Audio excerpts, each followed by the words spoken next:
now we're going to talk for the next hour-ish about some of our favorite marketing strategies.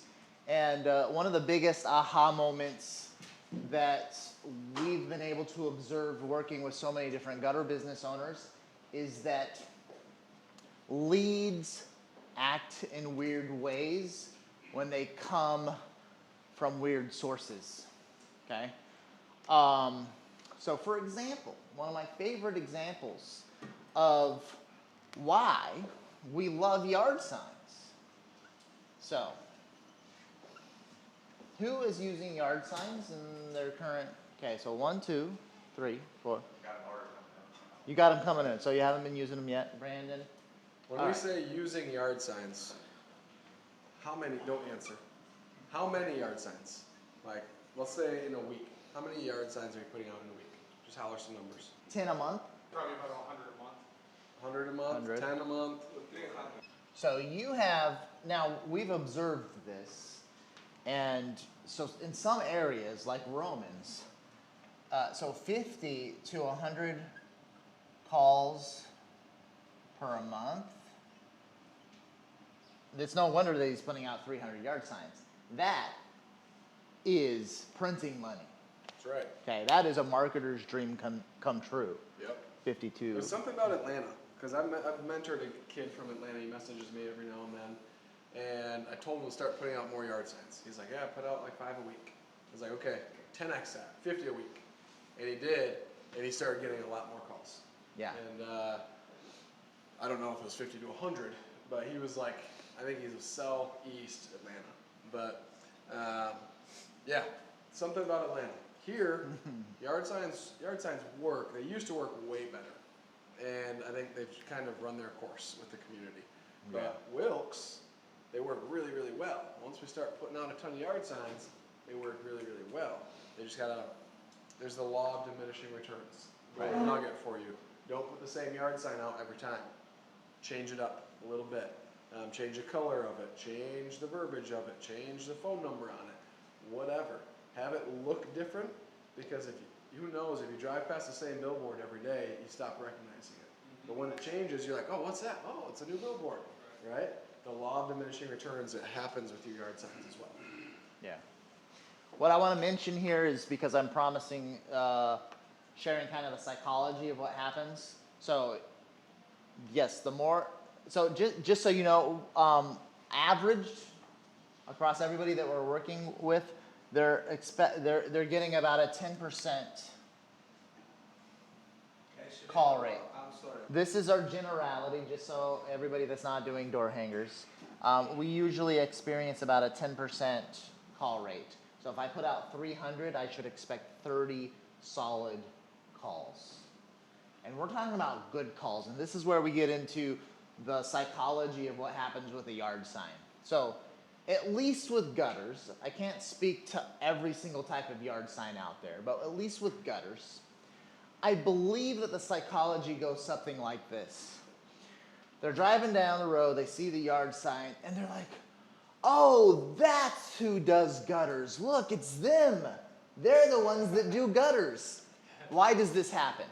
Because people don't always know that it's gutter companies or roofing companies that install seamless gutter.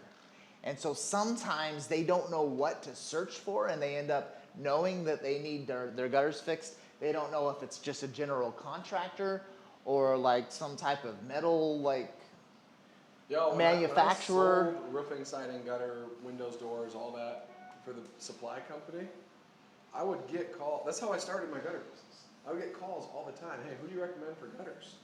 And the only people that bought from us showed up drunk, high, didn't show up, or whatever. And I was like, shoot, I just answer my phone and show up, I'm going to win.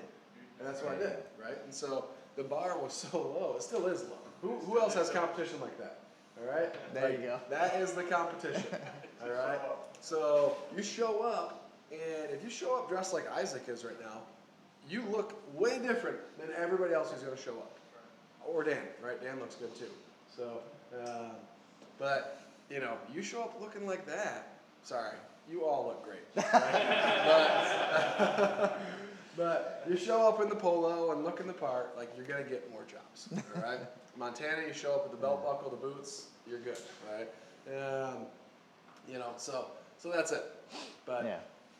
the bar was so low, and so a lot of customers, going back to your point, had no idea who to call. Yeah, they didn't know. They had no idea, so they call supply house and, hey, do you guys do gutters? Like, no, we don't.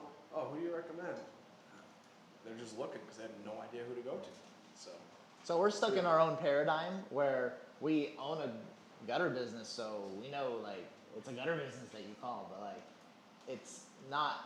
If you like could magically survey everybody that like has a need for gutters, my guess is 30 to 40% of them don't know the type of company to call, and that's kind of why a yard sign is a weird lead buying behavior where they're like, oh, they're the ones that do the gutters. I need to give them, and they take a picture and then they call you later. And then what happens is it's a very individualized lead, meaning I almost never hear about somebody price shopping off of a called yard sign. You will experience sales calls where they're like, oh, that's the price? Okay, yeah, where do I sign up? Right. And it's just like a magic lead source. One area that could lead to confusion is if you have a really sticky name like Gutter Bros, or we've got a guy joining our gutter launch community, he's launching a new business, Top Gutter, and it's all Top Gun themed, right? So he's got like the Top Gun logo, but it's Top Gutter. If you have a cool name like that sticks, people, or Gutter Rescue, right? Or I'm sorry. I'm gutter recovery. Sorry. Yes. That's my brother. Yeah, we don't speak of gutter rescue. But gutter recovery, gutter rescue, like those are unique names. When it's ABC's gutters or Dion gutters, like people aren't going to remember that, right? They just don't remember that. And this isn't to talk crap about any names or anything like that. But if you have a sticky name, a lot of people won't. They'll see your yard sign and then they'll just Google it in their phone. That's easier than snapping a picture as they go by, right? And so they'll Google it in their phone, and then when they call, that's why we always have to ask, how'd you hear about us? Sometimes it'll be like, Google. Oh, okay. Like, you didn't see our cars or yard signs or anything else before you Googled it? And like we always ask that question. Or you didn't see our commercial, or you didn't hear us on the radio, or whatever else, right? And then they're like, well, no, actually, you know what? Now that you mention it, yeah, I saw your yard sign first, blah, blah, blah. So you got to ask those probing questions, all right? So, anyways, go for it. Another where one I like to talk about is the buying behavior from home shows. Okay, home show shoppers are weird because they like to meet the businesses face to face that they're going to do business with before they come out and they have you do an estimate. Home show buyers, they're also the very affluent buyers. You realize that they pay to get into the home show. So they're paying to be pitched to. Anybody that's paying to be pitched on their home services, you want them as a customer. That's why carnies work so well and make so much money. Carnies? Yeah. Yeah. You think about it. It's the same situation whether you're at a home show or at a carnival. People are paying to get into this thing, to have other people, hey, come on down to the barbecue, like, whatever, right? Hey, come, I bet you can't make this shot, right? Or whatever it is. There you go, yeah. That's how they wrangle me. I bet you can't do this, sir. You don't know who you're talking to. Kobe. And ball game, right? So. And then with those bent rims, that bam, bam. Yeah, that's right. What the hell's going on? Yeah. But no, that's the truth. And so it's the same situation. They're weird buyers, but back to what he's talking about, they pay to get pitched. And they come in, and they might be looking for a bathroom. And then they see us, and they're like, oh, you know what? I don't have gutters. You're right. Or, you know what? My roof is 20 years old. Whatever that is. They show up with one idea, and then they see all these other things. There are really cool home services out there. You got people who are looking to build a new home. And they show up at this last home show we were at. There was a company, they're like Lego block foundations, except for their foam. literal. Oh, yeah. I forget what it's called. Yeah. I gotta have him on the podcast. Anyways, but they're just blocks, and they can build a whole house out of it, and so cool. If I was looking to build a new house, and I'm walking through, I'm like, whoa, whoa, whoa, what's this? I want to learn more about this, right? I didn't go there to get that. I went there to figure out what kind of kitchen cabinets I was going to buy or whatever else. But I see that, or you know, floor coatings, or there was a really cool screen company there, and they built this structure, and they had 4 different screens on all sides of it, and one of them just kept going up and down all day long. And I was like, whoa, all right. I've got a 42-foot wide deck that's all wide open, but we have bugs. And I want shade on that because it's west facing.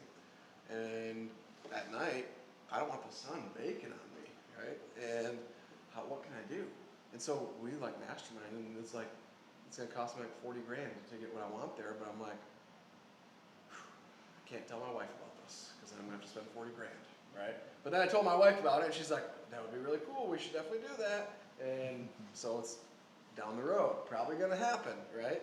But one of those things, it was a $40,000 job because they just have a unique product that I didn't go there looking for, but I found. So, Yeah.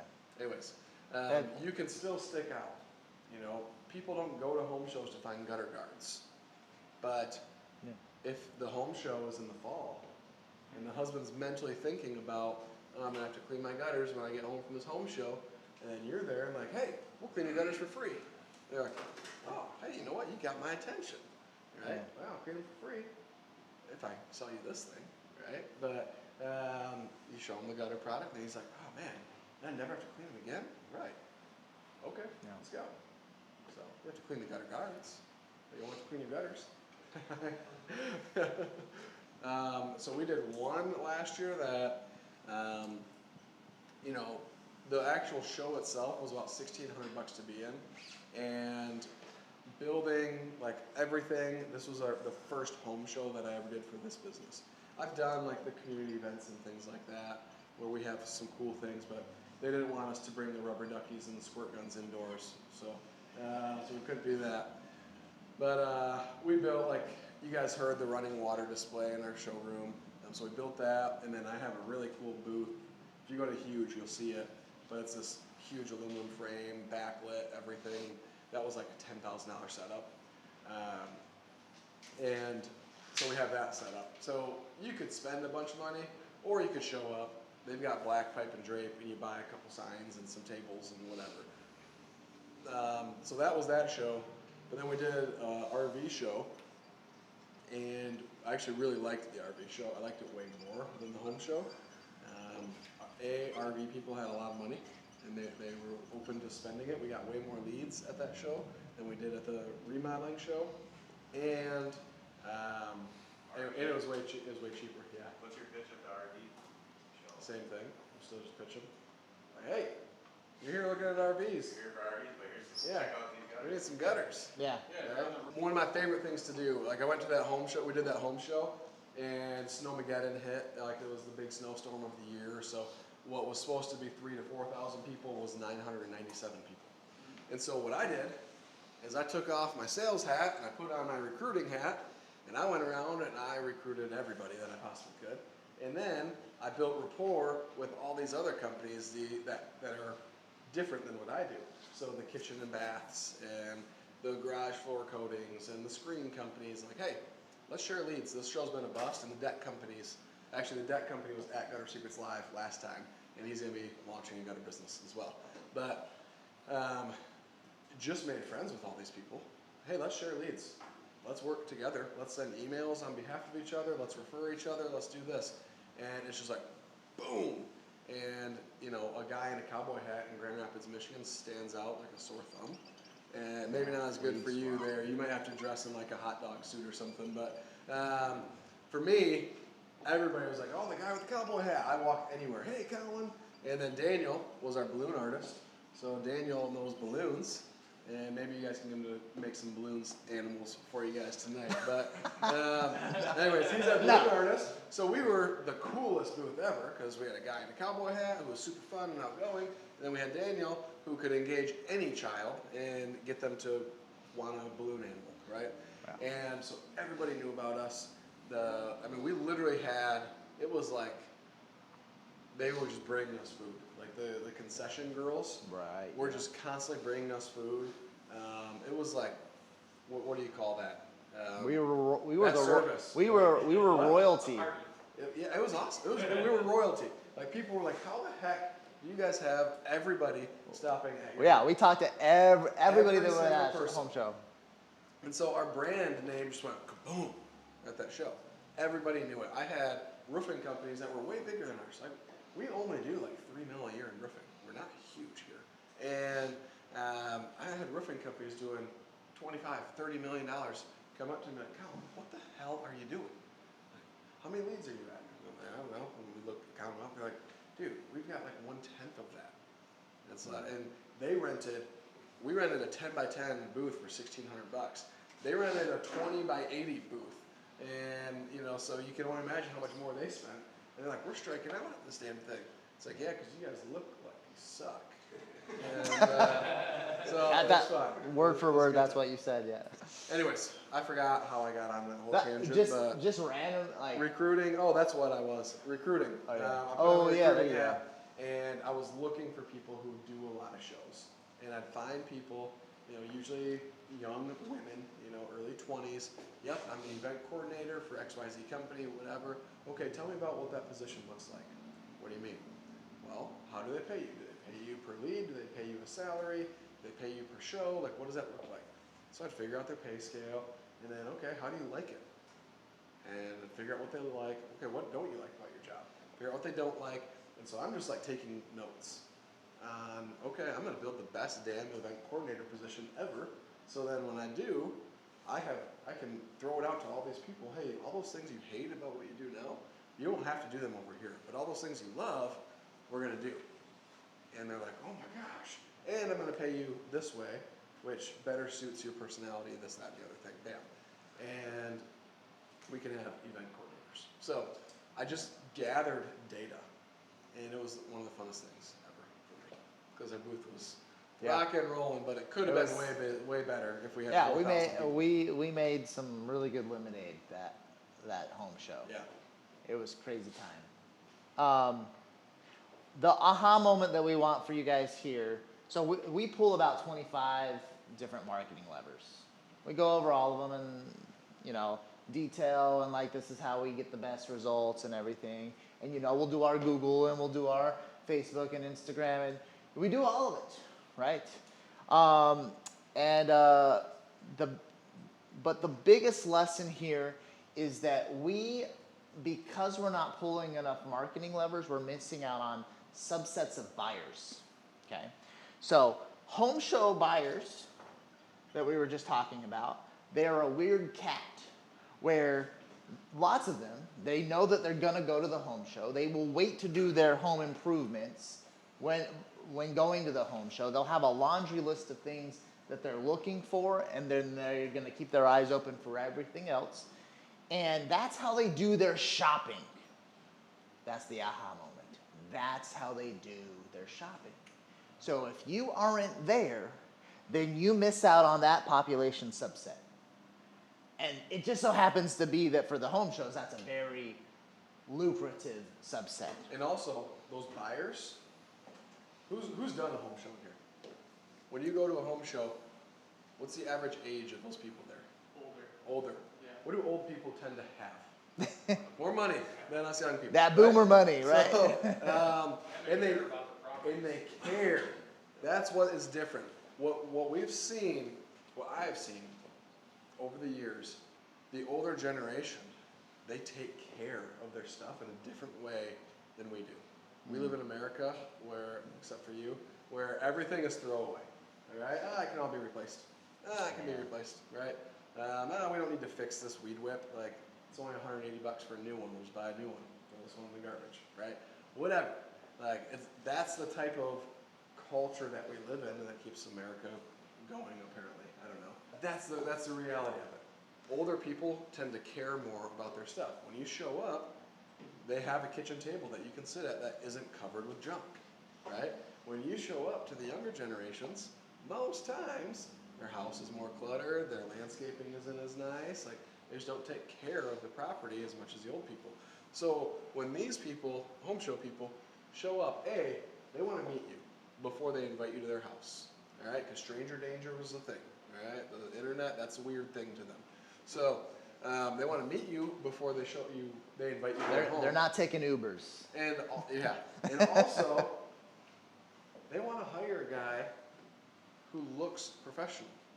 They don't want Joe Handyman showing up in his white beat-down Chevy Express. It's rusting out. Most of y'all are from the South and don't know what rust is. Or from the West, but what's that? I love my rusty Chevy. There you go.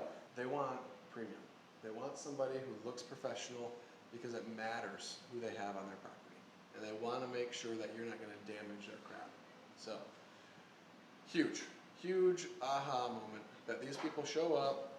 It's a certain demographic that has more money, right? And they want to hire professionals. So, you got to look the part. So let's talk about some other weird lead buying behaviors. This is important because our conversion rate theoretically is going to be different with every single marketing lever that we pull. So community newsletters, we've had a lot of Gutter Launch members where they have found their ways into community newsletters as a sponsor and have cleaned house. The type of person that reads the neighborhood newsletter, they're kind of like part of a tribe. Their neighborhood is more like a clique, right? Like they're all like, we are this neighbor, this is who we are. And then they get the newsletter and they actually read it. And then when your recommendation is in the newsletter, what happens is the clique members say, oh, this is who we use. Right. We have a community here, it's called Epworth. Epworth started with preachers and teachers, all right? It's right on Lake Michigan, and it's like this cool, it's like a little mountain. It's not really a mountain, but it looks like it for Michigan, right? You drive in, it's just all these houses, and they literally built them on like tree stumps and stuff, all right? So they're horrendous homes with the best property. And since early days, like 150 years ago, it's transitioned, and now it's uber wealthy people. There's a lot of Hollywood people that have places there. Like the CEO of ESPN has a place there. There's a lot of super wealth. They fly in on their private jets to the local airport and go there, all right? We are the only roofing and gutter contractor in their book. So they only refer us to work in there, right? That's the way that it works. You ever meet somebody and you say, hey, where y'all from? And they tell you their subdivision name? Yeah. These are the type of people that you're trying to talk to, all right? And those are those subdivisions that you want to be in the community letters or community newsletters on, all right? We have a little town just south of here called Pentwater, and Pentwater is its own little clique, and so you get in the Pentwater paper, and you are cool, all right? So there are certain things, when you come up here, if Pentwater people are up here, and you ask them where they're from, they're Pentwater. And Pentwater is just this tiny little town, but same situation, right? There's a lot of money down there. It's all second homes from big cities, so. So who here has, this goes hand in hand with these community newsletters, who has approached HOAs for HOA approval with their different colors? Oh, good. So with the HOA approvals, what happens is sometimes your customer objection in a certain neighborhood that's cliquey, once again, they're cliquey because they've got this fancy HOA and they're paying really steep HOA fees. So like they're part of we're the Pep Water. We're the Pep crew. Or, I don't know. Pent Water. There you go. Even better. There you go. I like Pep Water. That sounds pretty cool. And so when you have pre-approval for different colors, different styles, shingles, even sometimes it's the gutter size. So there are HOAs, we ran into this in Colorado, HOAs that said you're not allowed to do 6-inch. Okay? Until you give it to the president for free, and then that law changes. There you go. Right? So that's where we're going with this. The presidents, they are Donald Trump egos. All right? These HOA presidents think that they are king of the world because they're HOA president over 70 houses in their neighborhood. They think their crap don't stink. So let them think that. All right, go for it, man. Like I will stroke your ego and play off of it. And hey, Richard, you sound like you are the guy in this neighborhood. Yeah, I sure am. Well, I tell you what, it's because you're the guy, and everybody in this neighborhood likes and listens to you. I don't know if they all like me, but they all listen to me. All right, cool. Well, here's what I want to do. I want to give you gutter on the front of your house, no cost. But I need you to introduce me to 10 of your neighbors and tell them how great I am and that I'm the preferred vendor for gutters in this neighborhood. 10 people who need my services, not just your 10 buddies who already got gutters or whatever else, but 10 people who need our services, because they all listen to you. And he's like, deal, for free? I get the front of my house done for free? Yep. All right. What if I do 20 people? I can get the back of the house? I'll tell you what, if 10 people buy from me because of you, I'll give you the back of your house for free too. Let's go. All right. And you compromise, you make deals like that. All right. You just got to stroke the right egos. That's it. Let's talk about another weird buying behavior, and this will lead into some of the other things that we teach. We'll talk more about these price shoppers later, but they are also a lot of them exhibit a very weird buying behavior that when we cross over into this realm of dealing with the price shopper, then we get frustrated as gutter companies. Okay, so there is a weird subset of every single one of our areas where the buying behavior is to not call off of the yard sign, go to the home show, look on Google, but instead they're asking around the neighbors for recommendations for the cheapest, best in the area. They are asked, who did your gutters, how much were they, and their buying behavior is to ask as many people as possible, who's the cheapest, best? Cheapest, best, cheapest, best, cheapest, best. Eventually, they find Chuck in a truck. Oh, $6 a foot, he's the cheapest, best. They hunt him down. They're gonna find that Chuck in a truck where he does just a good enough job and he's only $6 a foot.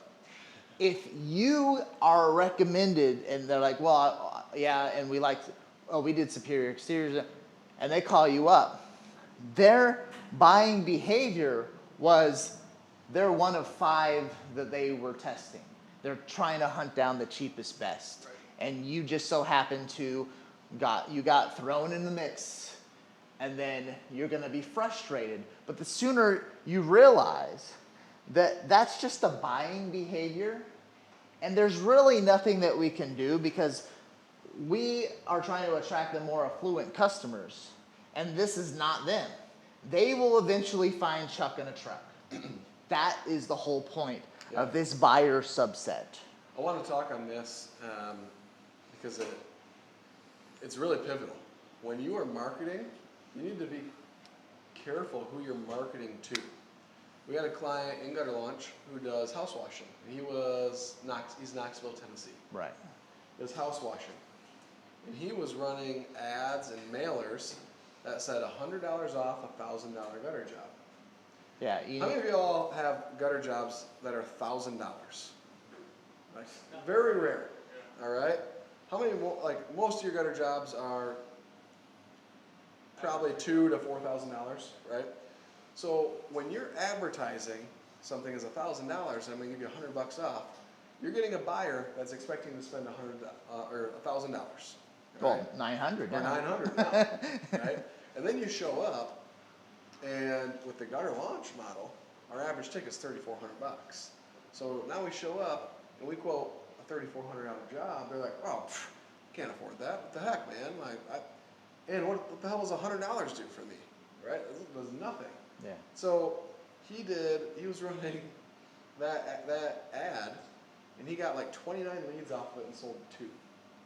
And was like, dude, this is killing me. Like, what's going on? Why can't I sell? Like, your pricing that you have in Garden Lunch is just too high, blah, blah, blah, blah, blah, whatever. Blaming us, and we're like, well, let's hop on a call, let's dig in. And we dug in, like, okay, what offers are you using? And that's the first one. We're like, what? Why the hell are you price anchoring at $1,000? He's like, what do you mean? You're just giving them $100 off for $1,000. Yeah. So people are thinking it's a $1,000 product. Yeah. Give them $500 off $5,000. And then guess what? You show up and it's $3,400. And you're like, you don't get $500 off. But if we do the cover, now we're over $5,000. You get $500 off. You want to save $500 today? Now you just made $6,000 off that job instead of $3,400 or whatever, right? No, instead of 900. Instead of 900, yeah, or that, right? So your offer matters. And Isaac experienced this in North Carolina while we were working through what lead sources. We were getting the price shoppers. And so Isaac would be one of 4 or 5 quotes. Like, man, it's not selling. And then we finally figured it out, and now we're marketing to the affluent, the people who want premium. Yeah. And Isaac's showing up and knocking them down time and time again at premium pricing. He's not having to come down off his price at all. He's just rocking and rolling. Because these buyers understand that this is the premium company. We have people, you all have like your local Facebook pages, right? Ours is Ludington Cares. There's one up in another community, it's like Overheard in Traverse City, right? It's just like the community drama fest, right? But every now and then people say, hey, who do you guys recommend for tree removal or roofing or gutters or whatever? It's pretty normal. I'd say once every 1 to 2 months. But somebody posts in there, hey, I'm looking for a roof, or hey, I'm looking for gutters. I know Superior's the best, but I don't think I can afford them. Who do you guys know that could do it? And like what that does, they're not our buyer, and that's okay. Well, somebody will leave a comment like, hey, just so you're aware, like with Superior, you can get your roof done for $400 a month or something, and that intrigues them then because they also don't have enough money to pay Joe Blow, right? If they got 15 grand to pay Joe Blow, but not 30 to pay me, they definitely can get approved for credit, right? So sometimes that attracts them, but what it really does is it positions us as premium in the company or premium in the community, and other people see that who appreciate the premium, and then they reach right out to us because they saw that post. We know that Superior's best. That's who we want. And so while it might suck, like seeing that post of, oh man, I'm not gonna get this lead, it might hurt a little bit on the front end. And there might be other people who comment like, oh yeah, they're just trying to rip people off, blah, blah, blah, blah, blah. One of my favorite things to do is, I run into people all the time, like, man, why is your roof twice as much as this guy's? Well, let's talk about that in a second, Daniel. And so you're talking to, there's a guy in town that does roofs, his name is Dan. All right, so you're talking to Dan. Let's talk about who Dan's supporting, and let's talk about who I'm supporting. All right? So Dan's charging you 15 grand, I'm charging you 30. First, let's talk about materials. What Dan is buying costs about $160 a square. What I'm buying costs about $250 a square. So product quality is not even remotely comparable. So right away, my cost of goods is significantly higher. So there's that. Now let's talk about wages paid. We pay $130 a square in labor. Dan pays about $90 a square in labor. So what crew do you think is going to do better quality? What crew do you think is just going to work faster and cut corners to get done faster because they're only getting paid $90 a square? And you're like, yeah, okay, that makes sense. When Dan came out, was it Dan or was it a sales rep in a nice new car that showed up and went through everything with you? No, it was Dan. And what did Dan's process look like? He talked to me for about 5 minutes, got in his truck, left, and sent me a text with the estimate 2 days later. Okay. And what did that text say? What is going to happen? Nothing. It just said, hey, your roof costs 15 grand. Okay. Did he talk about materials at all? No. Talk about warranty at all? No. Okay. When Mackenzie came out, how long was she there? About 2 hours. Any stone left unturned, you know completely what you're getting with us versus what you're getting with her. Yeah. Okay. Who do you think pays Mackenzie? Well, I do. Do you think it's in Mackenzie's best interest to make sure that she clearly explains everything to you while she's there? A, so she can get the sale, but B, so she doesn't lose commission for crap in the bed and you being confused. Yeah, that makes sense. Okay. So now, not only are we buying better products, we're paying our crew more, we're paying a sales rep, he's not. Now let's talk about how you got a hold of Dan. Well, I called him 2 or 3 times, left him a voicemail, and then he finally called me back. Actually, no, he didn't even call me back. He just showed up one night. He's like, hey, sorry, I haven't been able to call you back, but I'm Dan, blah, blah, blah. I'll measure it up and get you a price. I said, okay. So you had to call him 3 times, and he just randomly showed up at your house. Yeah. I don't know about you. I got a wife and 2 kids. If some dude, let alone a roofer, just randomly shows up at my house, they're probably getting buried out back. And they're like, yeah, it was a little bit weird. It was right in the middle of dinner, blah, blah, blah, right? It's like, okay. How about our experience? Well, I called, and a nice lady answered the phone, and we scheduled something up, blah, blah, blah. Okay, did you call at all after that? No, we never had to call you guys back after that. Okay. But that same girl called me the next day just to make sure Mackenzie did her job. Oh, okay. How'd that go? Well, I mean, it made me feel good. Okay, how do you think we pay her? Well, yeah. Mrs. Smith, you can see where this is going, right? Yeah, you have a lot more employees and more overhead. I'm like, yeah, you're right, I do have a lot more employees and a lot more overhead. But at the end of the day, Dan, with his $15,000 quote, is making more money off of you than Colin does, off at $30,000. And they're like, whoa, that's just the realness of it. So before you think I'm ripping you off, what I'm doing is employing a heck of a lot more people who contribute to this community, who buy from your little knick-knack store, right, and support you because they can, right? And we're just supporting a lot more people in this, and we're building the community better rather than just padding Colin's pockets. And they're like, oh wow, I never thought about it that way. No, most people don't. Most people look at this price versus this price and think Colin's just ripping people off. But they don't understand that what we've built is much different. And while, yes, I make money from my business, because that's the point of it, if I die tomorrow, you don't lose your roof. If we rip off your roof on Monday and it's not done, and then I go and get in a car accident Monday night and die, your roof isn't left open. If that happens with Dan, guess what? Your roof is left wide open. You call me scrambling and we make it happen, right?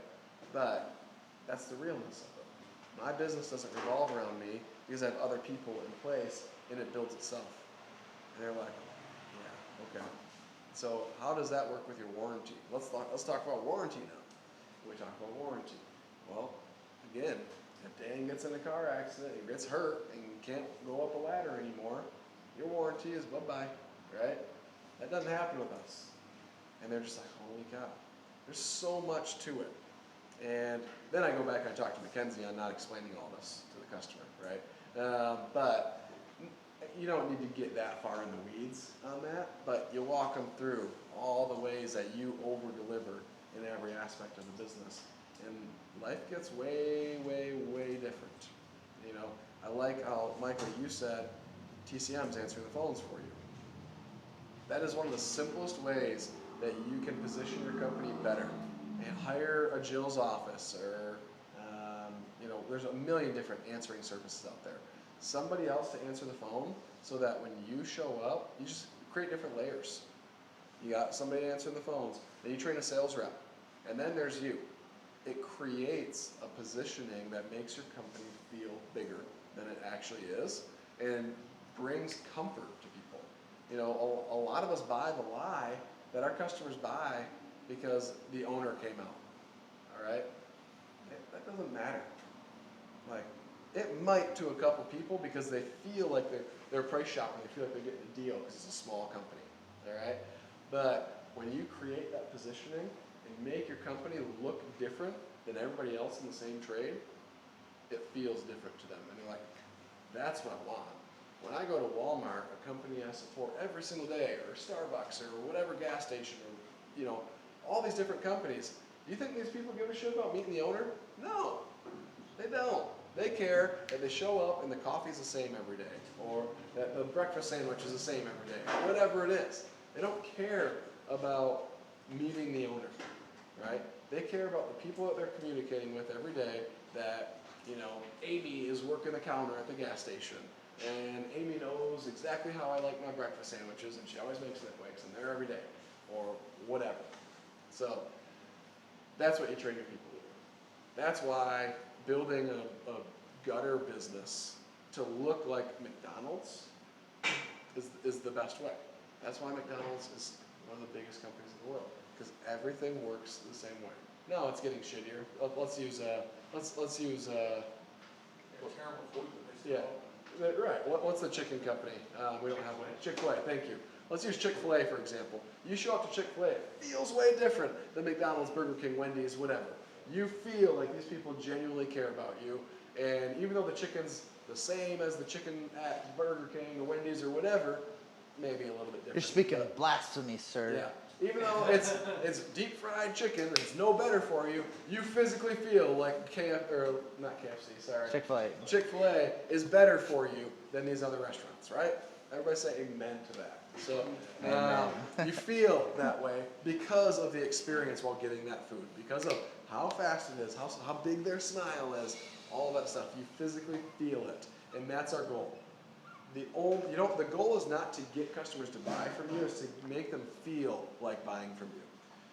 Same thing with working out. I know you're workout buff, you are, I don't know who else is, Michael, you look like you work out a lot. The goal is not to just get to the gym.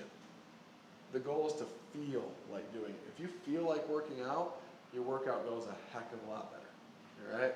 That's it. If you feel like it, you're gonna get up and go do it. If you don't feel like it, you're like, oh, man. And we all know, once you get there and start pumping some iron, it feels good, right? But if you don't feel like it doesn't matter, right? You're not gonna get the results that you want. So that was my big long tangent. So we're wrapping up the marketing section, but we got to cover this really fast. So who's at least pulling one marketing lever? Raise your hand. One. You're doing at least one thing. Yes. All right. Keep your hands raised. All right. We gotta Who's get three. who's doing at least 5 There we go. marketing levers? 5 different things. Nice. Very good. All right. Who's doing at least 10 marketing levers? Isaac. Nobody's doing more than 10. Okay. All right. So, who has lead flow issues? Anybody have any lead flow issues? Some? Those Yeah? not raising their hands. Let's talk about this. Because how many Lead leads flow. are getting? Oh, lead. Let's talk about, a lot of you didn't raise your hands with having a lead flow issue. And I want to challenge you. This is another aha moment. All right? Just because your current capacity, you don't need more leads, why not grow then? So I'm not picking on you, but I'm looking at you. So Brandon, how many leads a week are you generating for your business? About 50. About 50 a week. About 50. You're running 50 estimates a week. I'm not running 50 estimates a week. Okay. I'm generating about 50 leads a week, and I'm in the process of hiring a new sales guy right now, so that way they can start running the leads with me. Right. Yeah. So So how many leads turn into when you say a estimates? lead, you're talking scheduled estimate. Scheduled estimates. That's yes. incredible. Yeah. Okay, So 50 a week, and it's just you. Just me. I can run about 8 appointments every day. Right. Yeah. What? So now let's I mean, talk. I run all day long. Let's talk about this. All right. This is That's great. crazy. You guys get this is a coaching moment. All right. So 8 estimates a day. Yeah. We cap our people at 4 gutter estimates a day. Yeah. And that's probably. I mean, like I said, I'm running all day long and Saturdays, so it's Right. like. Right. That's why I'm hiring a new sales guy. How much time are you spending on each estimate? About 30 minutes. Okay, that's better than most people who run 8. So, well, if you're getting 20 to 30, then it just becomes logistics for you. You got to get better at, okay, Monday I'm in this area, and Tuesday I'm in this area, and Wednesday I'm in this area, Thursday I'm in this area, and try and schedule those jobs out that way. A lot of entrepreneurs, I don't even want to say entrepreneurs, a lot of gutter guys, a lot of home service, business, self-employed people. All right, here we go. I'm just gonna keep dropping ahas. All right, I define it differently. And this is gonna piss some of you off. So I'm sorry if it does. I don't think that you have a business if it depends a lot on you. If your business depends on you being the man for any part of it, I don't think you have a business. I think you're self-employed. All right, and so a lot of self-employed people, and I was the same way in my first couple years of business. If somebody called me at 4:45, I was going to that estimate that day. Hey, you know what? I can do that. Or if it was down the street from a job I'm doing tomorrow, like, yeah, you know, I can go there between these 2 jobs, and then I end up there for an hour doing the estimate, and then I'm late to the next install, and I just like squeeze things in always. I had this like, even if I had a day off planned, it was like I felt like the customer knew I was taking the day off, and so I couldn't lie to them and be like, oh, I can do it next week Tuesday at this time or whatever. I just felt like the customer was looking at my schedule with me, and they saw that opening, and they'd be like, why can't you do it this time then, Colin? And I'd be like, oh, dang it, yeah, okay, I'll do it, right? So I just made it happen. I just squeezed it in as soon as I possibly could, and that's probably what you're running into. They're calling, and you're like, okay, yeah, I'm up in this city. I can be there in an hour and a half. And then you drive an hour and a half. And then on that hour and a half drive, somebody else calls you, and they're this way. And you're like, okay, yep, I'm going to an estimate this town, and then I'll be up there. And so now you drive 3.5 hours that day, and you're like, oh, crap. And you probably drive a pickup truck because you don't have a sales car like I do, right? So you're driving a pickup truck that's getting 12, 13, 14 miles a gallon, and you're like, damn it. I just sold one of those 3 jobs. Hopefully I get one of the other ones, but that just ate up $300 in my gas or whatever that cost, you know? Yeah. And you're like, shit. And you live in the mountains, so there's no going fast, right? And it's like up, down, side to side, all that crazy crap, just like Wilk says. So, anyways, moral of all of this, with you, set dates that you're in certain areas and just stick to it, right? If you're getting 30 leads in a week and it's just you running them, you need to do that. All right. If you're answering the phones, you need to set those. So it's kind of like what Brandon does here, right? So with Brandon running 8 leads a day, it's incredible that you still spend like 30 minutes to an hour with them. Kudos to you on that. For us, Less than an hour for sure. Less than an hour. I have to run 30 minutes or less. Right. Approximately about that. How much are you selling for per foot? $16.50 for gutters, and then I'd say 70% of the time I guess gutter guards go with it because I try to sell some packaging. Yep. And we're getting about $30 a foot between the 2. There you go. Okay. All right. What gutter guards is that? Hydro flow. Is that a mesh? Like a stainless steel? It is. Yeah, it's a stainless steel base and then a mesh inserted on it. Yeah. Okay. Like leaf plaster, then similar. Similar, yeah. Yeah. Okay. There's 100 different of those meshes out there. So, anyways, that's good. That's pretty solid. And I don't know where you got that 1650 number from, but it sounds really familiar. So. No, I just wanted to. I know leaf build is at 60. Yeah, so that's we're right. on that. So Yep. we're just trying to get. That's the exact number that we teach inside of gutter launch. Oh. It's 1650. Yeah. So it's very particular and it's weird, but anyways, I know we've talked on the phone and stuff before, but and it's no secret. Like I post that all over the place. So is what we get all over the country. So that's kind of like the sweet spot of being able to scale the business is when you're charging what we charge, it allows for you to have margin, have sales reps, have production manager, have the general manager, all that good stuff. Yes, so we cap our people at 4 per day because they're not all wired like us as business owners. They don't care as much about the business as we do. If I'm just being frank with you, I love Isaac, and Isaac, like, this is definitely not a knock on him. Isaac cares way more than the average employee does, all right? But at the end of the day, it's not Isaac's business, all right? And Isaac is not me, and so I am a psychopath, all right? My business was my baby. He's got his own baby, all right? Like a legit, real human baby.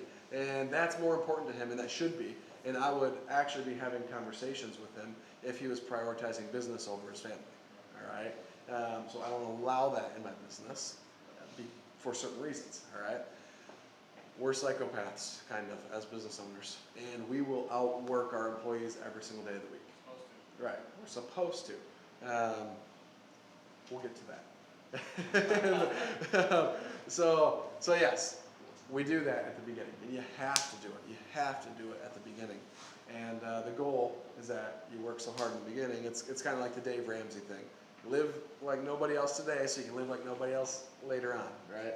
That's what we need to do in our business. We got to bust our butts, build the thing so that other people can be better than us at all these individual things, and then we can kick back and relax like I get to with my business, all right? All right, I gave this analogy the other day. It was a guy looking at gutter launch. He's like, Colin, I just keep like dropping my price, and there's other people that do it for less, and this and that, and the other thing, and he's like, I just keep dropping my price, and I'm not getting any more jobs. And I was like, well, no kidding, man. You're like, there's a thing that's pricing yourself out too high and pricing yourself too low.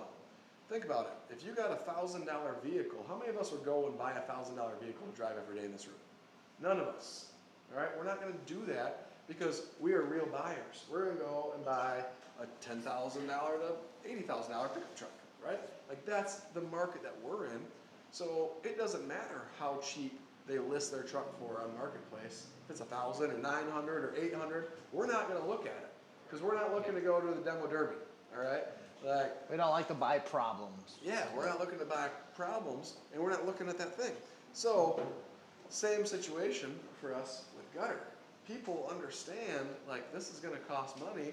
Well, if you're advertising it so dirt cheap, they're going to look right over it. Like, no, this can't be right. That's a scam, whatever, right? So if you're advertising it $5 a foot, you're like, well, that's weird. You're just pricing yourself down, and you keep dropping your price, and it's going to keep changing your target audience. So you'll start attracting poor people who can't afford it in the first place. They can't afford it at $16 a foot or $5 a foot.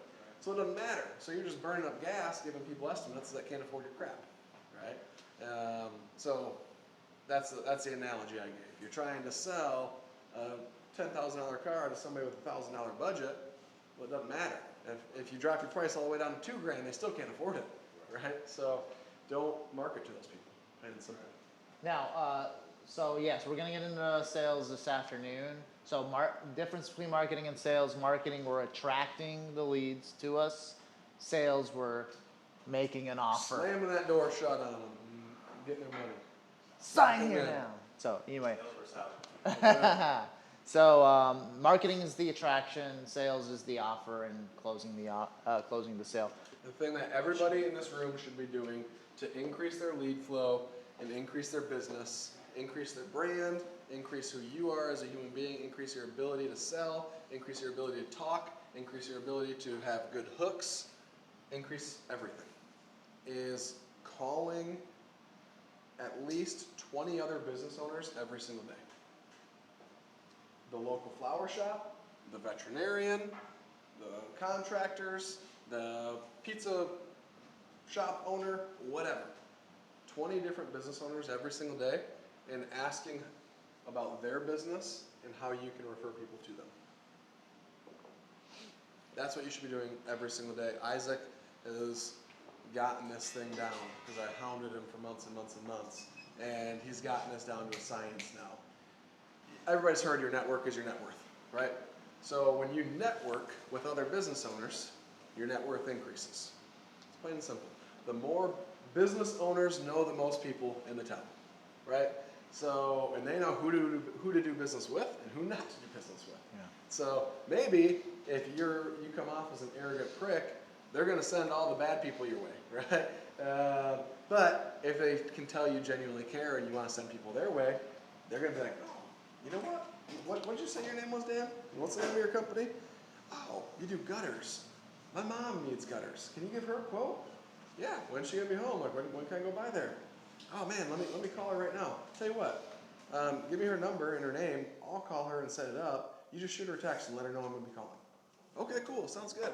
Boom. You made their life easier. You helped them serve their mother, and you helped them serve you. So that built my business. Yeah. That built my entire business. When I launched my business, it was February here in Michigan. All right. It's snow. It's snow and it's cold as heck. It's muggy outside right now, but when I launched this business, it was single digits with negative wind chills, and it was super cold. I stood in my living room with my wife and my 6-month-old, and I just called everybody for 3 weeks straight, and built my whole business. Boom. Now, I didn't stop doing it after those 3 weeks, but I didn't have time to make 20 calls a day, right? I just continued to build and network and make that list. So it's a game changer. When you do that, that's a secret sauce. That there should be one of the biggest things that you walk away with, that you can do that costs you $0. $0, right there. Did you target little business, small businesses, or did you step up? Yeah, small local businesses. Small local. Yeah, I mean businesses that I could get to the owner. Right. You know, there's a lot of big factories and stuff here. You're not gonna get to the owners. Right. Exactly right. Yeah, yeah. No, you call the local businesses, and you'll learn your word tracks. I don't want to give them all to you because I want you guys to get better at the hooks and how to get past the gatekeepers and the 16-year-old girl answering the phone at the pizza shop. Like, hey, you want to learn how to get past those people and get to the owners. That'll help you drastically in your sales. Right? You're gonna suck at this at the beginning. It's gonna feel so forced in the first few calls. You're gonna be like, oh man, I really botched that one. Right? But you know what it equaled for me? About 6 out of 10 of those contacts equaled leads. All right, whether it was for them, a sibling, whatever, a friend, family member, it equaled a lead. So. Yeah, and then my answer to your question, in addition to that, Jared, and Colin's a huge fan of that because that was like the catalyst that was like for his business. Were you around for this? No. I was hanging Daniel's out. only been in my life. It'll be a year and a month. 1 month from now. Yeah. So out of the 25 plus marketing levers that we teach, we have pockets of people who they're like the only ones crushing it with a certain lever, like in their and it could just be geographical. It could be based off of their experience. For example, we have people that just absolutely crush it knocking doors. They are knocking doors masters. We have guys like Brandon, he is crushing it with Facebook and Instagram. And then we have guys that try to do Facebook and Instagram, and they haven't cracked the code yet. They're not ready yet. They don't know how to sell to that type of lead. We have weird lead buying behaviors. Facebook and Instagram is one of them. You have to learn how to deal with that type of lead the right way in order to close them. So sometimes I can say, you know what it is? It is Facebook and Instagram. Let's do it, Jared. And then you do it, and then you fail. And so, but you can fail forward, and it's a learning process. So what we encourage is there's 25 plus marketing levers. We go deep into every single one. We have details on ones. Like we've got door knocking scripts. We've got our favorite ways of doing Facebook and Instagram. We got our favorite ways of doing SEO and Google Ads and all sorts of it, right? But at the end of the day, we're looking to find 5 to 10 solid gold mines that can be predictable for our business and our geographical location. We're trying to find what works best for us where we're at. Isaac has had really weird success with yard signs where in some of the areas where he was putting the yard signs, a competitor bad guy person kept pulling his yard signs and replacing them. And it wasn't working. There was no calls coming from the yard signs. And he's like, I promise, Colin. I promise I'm putting out the yard signs. And the calls aren't happening. But then we found some different pockets of neighborhoods and cities where we have some much more affluent buyers. And he's the only one putting yard signs in those areas. And then the phone's ringing, right? And so if we would have said, hey, the big thing is yard signs, and then Isaac's like I swear I put out 300 yard signs and I got 3 calls. It's not working. Like the math isn't mathing, right? Like, and then we're like, well, we have to dig deep. We got to figure it out, and we got to figure out what's the bottleneck, right, with every single one. So at the end of the day, we're trying to help you find 5 to 10 gold mines that you can just consistently print money with. What a big mistake a lot of people make with marketing is of this 25, they pick 1 to 3. Yeah. They pick 1 to 3, and one of them semi-works. And they keep doing the other 2 or 3, and then they get themselves into that pickle that I talked about earlier, where, you know, I had one company pick 3 different levers: Facebook, Thumbtack, and door knocking.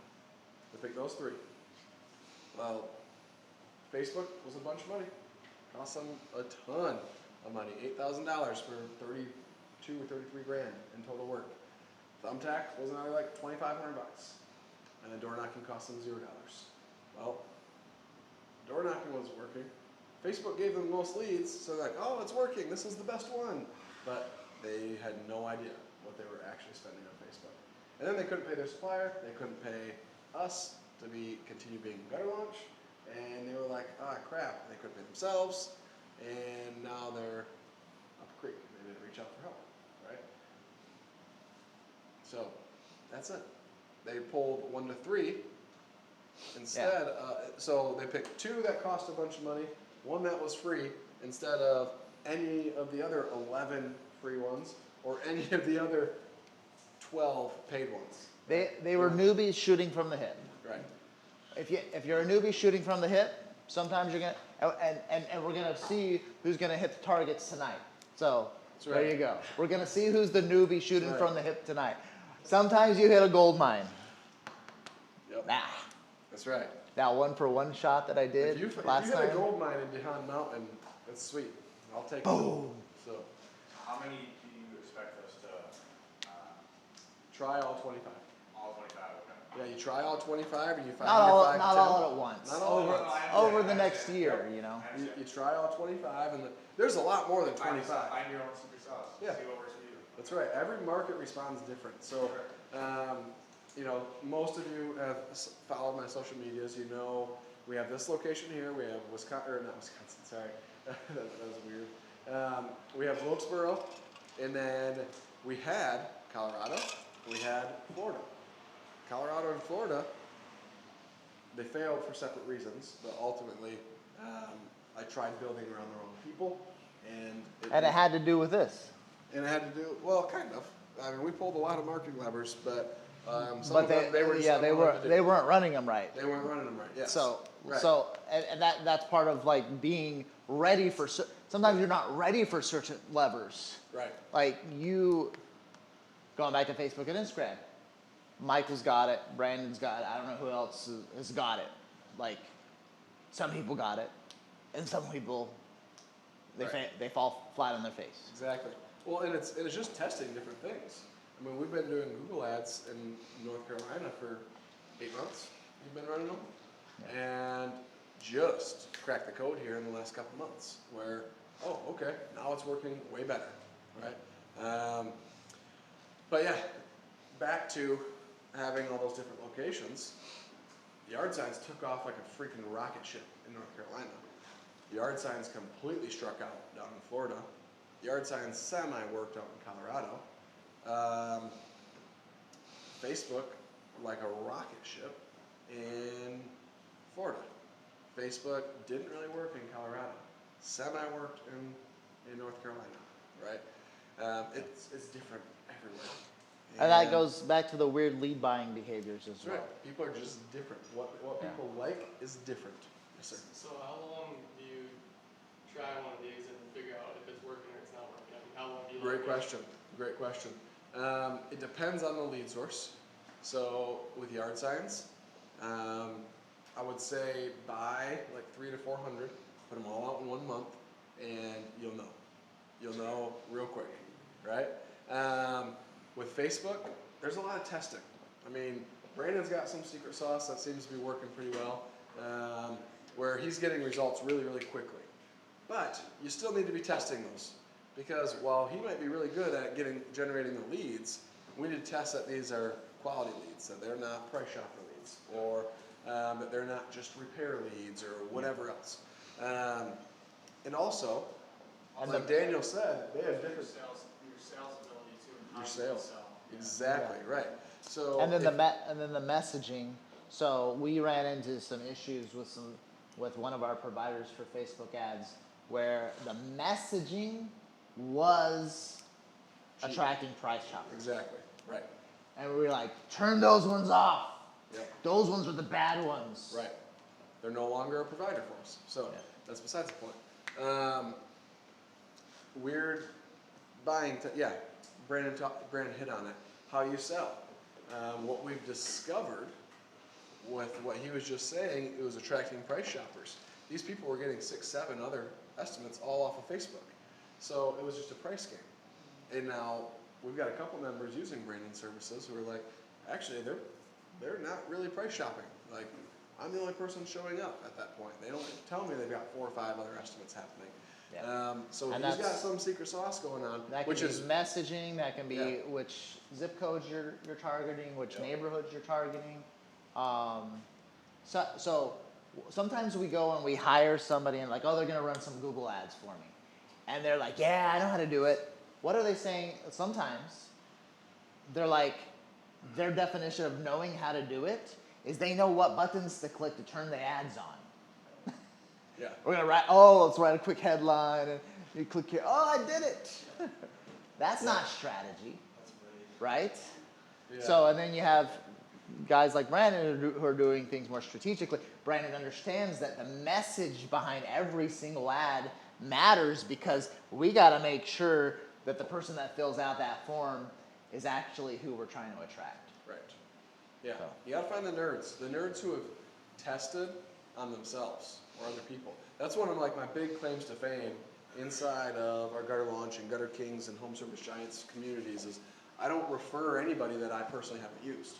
So Daniel's been running my Google ads because I can't find somebody that I trust. Well, he just found somebody, and we just did a call with him yesterday, and their agreement was like, oh, okay, well, you've got this community. This community is of over 80 members right now, and we want that business. So we're going to run this for ad spend. Like, we're not going to charge you anything. We're going to just use ad spend money, and we'll run this for you at cost or no cost Yeah. for 1 month. What did they say, 1 month? Something like that. I don't know. But they said we'll run it. Yeah, We'll run it for you for $0. Be right there. And we want to prove to you because we know, Daniel already told us that you won't refer anybody that you don't personally use. So I was like, all right, cool, rock on, let's go. And one of the qualifications is, can you take on 40 plus people? Right? If you can take on 40 people, like, okay, I don't want to refer somebody who can take on 5 people. And I'm looking at you because I don't mean to, but I know you're a one-man band right now, and you just said 20 people, and like I've got people getting good results with you, but I'm also like, I don't know Brandon, right? I'm just getting to know you here today, but also I haven't used him, and also how much can you take on, right? So because that's what happened with one of our other providers. They came on as a partner, and they did great for me in the beginning. And then, boom, we gave them 60 members over the last year, and they couldn't keep up. Their quality just became crap because they couldn't actually track what they're supposed to be tracking in all 60 of those accounts. And now, my name is like, hey, I referred everybody to you, man. And now they're all pissed at me because they've spent a bunch of money and didn't get the results. So I had to take them out. It was great. They were fantastic with it. And an SEO in the home service industry is a necessary evil. where it sucks to pay somebody like $1,500 a month to help you get, rank organically in the search engine results pages, aka SERPs, search engine results pages. So that's the free traffic. Oh, people search, Ludington gutters, and oh, look at the very top of the free listings, you see us, and so it's a necessary evil because a lot of your best customers, they're going to search, and they see you, that you've got credibility in the area. When you guys search something on Google, how many of you scroll past the top four ads? Yeah, a lot of people do. Yeah. All right, not everybody, so I don't want to Yeah, some of- but many people do. Yeah. And another big part to the recent successes we've had in North Carolina, that location is only a year old, and we started SEO on it last fall, and we were ranking number one in everything down there. And there are companies that have been in business. I mean, Precision's how many years in business? 30 years. What's that? Was it very pricey for you to do? $1,500 a month. It's a lot, right? That's on the steeper side. I pay probably one of the best that I possibly could. I know his uncle. His uncle is like the king of SEO. Yeah, so while you're paying it, like the first 6 months, you feel like you're just like burning money. Like, Right. what? Like, I'm not seeing any calls from this for 6-7 months. Right. And then all of a sudden, It takes a lot of studying. They are constantly, like Xander is my SEO guy, and he is constantly studying what trends are happening in all the areas that we service. So he just messaged me, whatever, like last week, hey, here's here's the month's results, blah blah blah. Like we're crushing here. What's our next area we're gonna take over?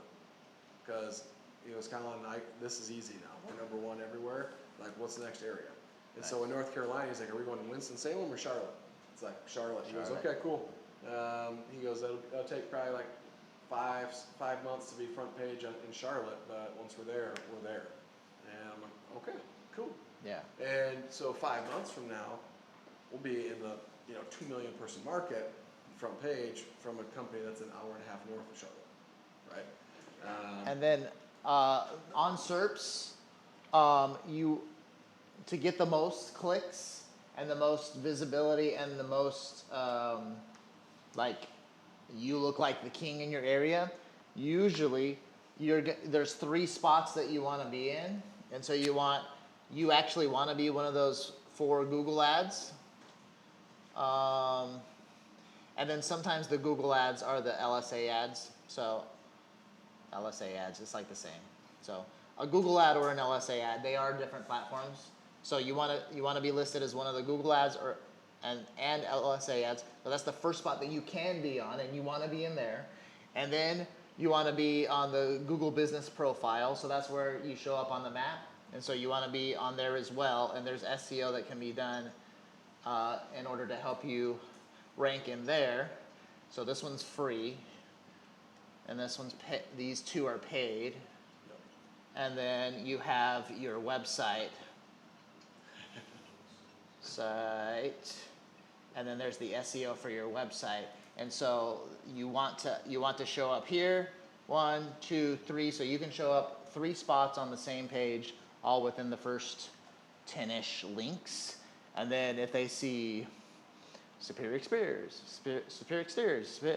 okay, well, maybe we should at least click and give these guys a call, because I keep seeing they're all over the page, right? Yep. Yeah. So like I said, down in Wilkesboro, there's a gutter company that's been in business 30 years. I think Blue Ridge has been in business like 15 years, something like that. We're 1 year old, and we're outranking them.